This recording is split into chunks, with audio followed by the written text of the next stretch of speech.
കത്തിയെരിഞ്ഞ് ചാരമായി മാറിയ മധുരൈ നഗരത്തിലെ ചുടല മണ്ണുപോലും ഓർക്കാൻ ഭയക്കുന്നൊരു ചരിത്രമുണ്ട്.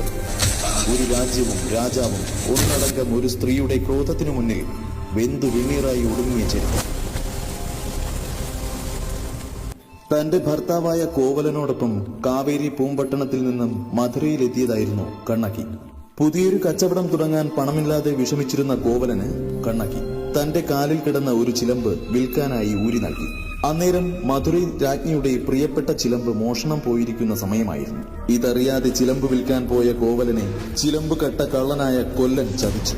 രാജ്ഞിയുടെ ചിലമ്പ് കെട്ട കള്ളൻ എന്ന മുദ്രകുത്തി. ഇതറിഞ്ഞ് കോപാകുലനായ രാജാവ് കോവലനെ ഒരു വിചാരണ പോലും കൂടാതെ വധിക്കാൻ ഉത്തരവ് നൽകി. ഒരു തെറ്റും ചെയ്യാത്ത കോവലന്റെ ശിരസ് ഛേദിക്കപ്പെട്ടു.